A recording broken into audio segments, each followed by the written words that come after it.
Hi gang, Charlotte Pitts here with our very first video instalment of HR without the blah blah blah. Today I am talking to you about trust. I hear more often than I would like from business owners that they have somebody in their team that they just don't trust. And that is a really shitty place to be quite honest with you. Because the people that you have working for you, you have to be able to trust them to get on and do what you need them to.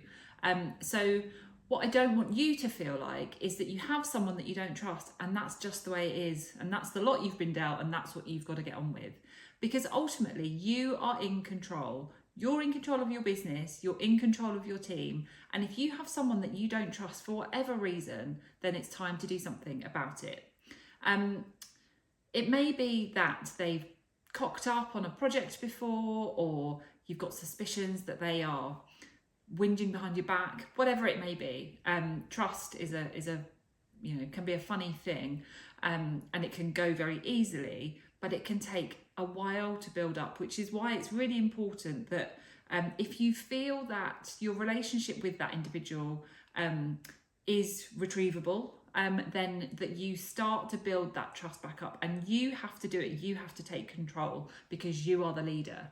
So firstly though, if you feel that you're at a point where actually you don't trust them, you will never trust them, then it's time to get them out of your business. I heard this fantastic quote recently, which was, if I wake up thinking about you 3 mornings in a row and we're not having sex, then it's time for you to get out of my business, which I think is brilliant and really, really spot on, because ultimately, if someone's taken up that much of your headspace consistently, then things are not going to get better. So if you feel like that about somebody, then that's a different situation and we need to get them out. So speak to me, speak to one of my team, speak to another HR professional, but ultimately don't just think that you're stuck with them, because you're not. But get advice, because I don't want you to be at risk legally with that. However, if you feel that actually there is an opportunity for you to work at this relationship with this person, then what can you do? Well, there are 2 key things. Firstly, it all comes down to communication, okay? So remember, trust goes both ways. So in order to build trust with somebody, they also have to trust you back. So you need to make sure that you are really taking ownership of this. So how do you build trust? Well, you really get to know each other. So, which leads me on to my other point, which is time. Okay, so you have to put time into this, and the sorts of practical things you can do. So firstly, getting to know each other beyond the to-do list. So setting time aside to go for a coffee. And that this doesn't need to be for those of you that are just working in an office environment, by the way. If your team are virtual, then you need to do this even more.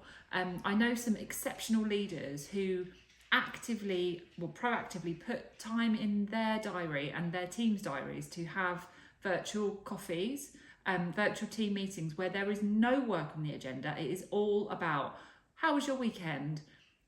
What's important to you? What football club do you support? What's your wife's job again? And your kids, how old are they? How are they getting on at school? All of that stuff, find out what's really important to them. Really get to know them and understand them and figure out what makes them tick. And equally, let them get to know you as well, because that is how trust is built.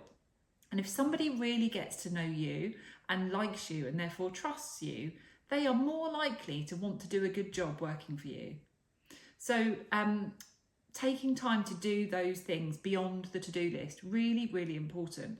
But then from a work perspective, you really need to put time in to have regular check-ins. So if you've got question marks over somebody's performance because they've cocked something up in the past, then having a daily 15-minute stand-up in the morning to say, right, what are the priorities for the day? What are you working on? What are you going to get achieved? How was yesterday? Did you get all of those things done? That will help you to feel informed about what's going on, but also it will let them know that they are in your sights, and Big Brother isn't watching necessarily, but you are aware and you are interested, and what they're doing is important, so you are giving it time and focus. this stuff does take time, and I really understand you're busy, but I've got news for you. As a leader, even though you will have other responsibilities within your role, your people are the biggest chunk of your job, leading them effectively. So that means you have to spend time on this stuff. There is absolutely no other way about it. And your business will not thrive and grow to the potential that it could unless you get your people working really efficiently and effectively for you. And to do that, you have to have trust. I really hope this has been useful. If you've got anything in particular that you would like me to talk to you about in our HR Without the Blah Blah Blah series, then please do give some feedback. Thank you so much for watching.